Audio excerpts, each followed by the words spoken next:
Hi, it's the 3x5 guy here. I've just resurfaced from the bunker where I've been hunkering down since the election to do this broadcast. Today, first I would like to speak about artificial intelligence. Artificial intelligence was not developed expressly for commercial purposes, but, of course, that is one of its principal utilizations. The resultant job loss caused by AI as well as robotics is an ongoing process and will accelerate. The number of people with enough money to avail themselves of the products and services provided by AI and robotics will dwindle. Ideally, of course, this would all coincide with the implementation of universal basic income. But one of Americans' defining characteristics is that they resent anyone they don't deem worthy, mainly on account of them being poorer than they are, of receiving benefits, no matter how negligible, such as food stamps from the government. Even it constitutes biting their noses to spite their faces and results in their own impoverishment if UBI is not instituted. Americans will always stand against government's attempts to provide assistance to those who didn't, quote, earn it. Then what?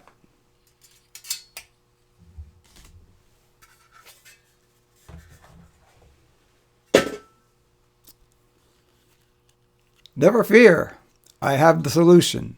Are you ready? Credit cards will need to be issued to AI and robots so they can buy each other's products and services. Artificial intelligence? Ha! Artificial economy. Of course, all that pales besides the possibility that AI will morph into Skynet, the deadly world-dominating neural network in the Terminator movies, and in turn initiate a mass extinction event. Next, historian Timothy Snyder,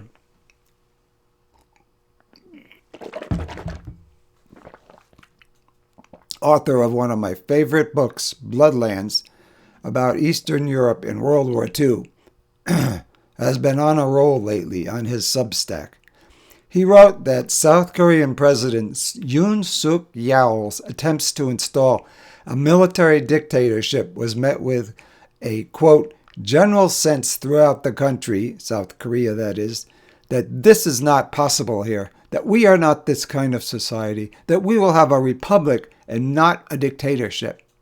Then he asked, faced with Trump, quote, do Americans have those reflexes? Unquote. Alas, once stronger in the United States than arguably anywhere ever, the anti-tyrannical reflex that was triggered by Britain's King George seems to have grown dull, the democracy muscle atrophied. Second, Snyder coined a term that perfectly describes, as I mentioned a moment ago, American resentment of those poorer than them who are granted benefits, or, even more to the point, of undocumented immigrants provided emergency help such as with housing. Conservatives hate that. They really do. Quote, it's our tax money, they protest. He characterized this characteristic as, quote, pseudo-populism. Love that word. Pseudo-populism.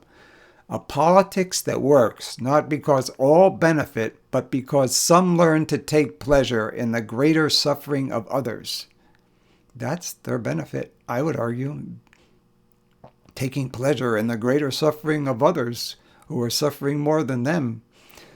Does that describe America or what? Finally, Snyder came up with a new name for how Elon Musk is facilitating Trump's program, if you can call it that. Let me preface that by saying that Trump spent more than $250 million that Musk spent more than $250 million on Trump's campaign.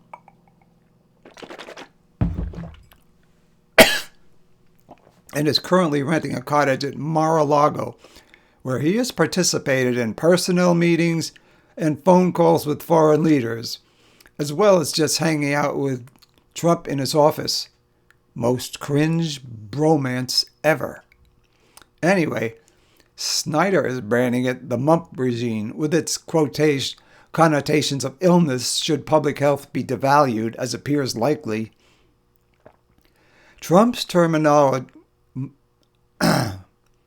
Snyder's terminology is redolent of a triumvirate, such as the first that ruled Rome, Julius Caesar, Pompey, and Crassus. I asked ChatGPT what you call a triumvirate if it is only two people. The first is duumvirate, from the Latin word for two men. That is almost too good to be true, since, as most of us know, they are the two biggest dummies in America. Almost as good is the second meaning, diarchy, from the Greek meaning rule by two. As in, to borrow a song lyric from Country Joe and the Fish, whoopee, we're all gonna die. Finally, let's turn to the subject of the Trump administration's plans for mass deportation. Not deportation. They're not departing. They're being deported.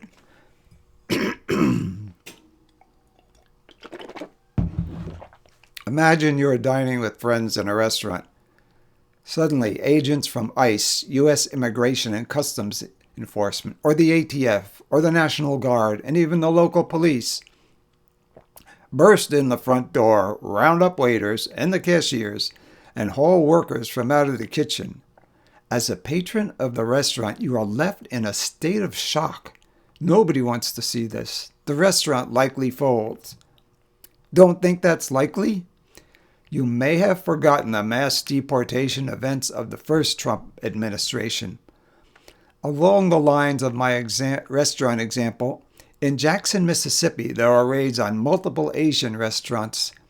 In Tennessee, a raid on a meat processing facility resulted in approximately 100 arrests. In Allen, Texas ICE agents arrested 284 workers in an electronics plant. Again in Mississippi, nearly 700 workers were arrested in raids on poultry processing facilities. It's absolutely merciless. Is this what Trump supporters really want? I know it's useless to appeal to their Christianity, which they treat as a buffet, picking and choosing what they want, and never mind the rest. But little heed is being paid to Exodus 23:25, which reads, "Do not oppress a foreigner. You yourselves know how it feels to be foreigners, because you were foreigners in Egypt," unquote. Either that, or they think there's a follow-up citation that says, quote, "as long as it doesn't inconvenience you, that is." Let's end with this title of a New Republic article, which perfectly encapsulates what has been haunting me. Quote, "What if Trump does everything he's promised and the people don't care? My God, I think I gotta go back to the bunker. Bye."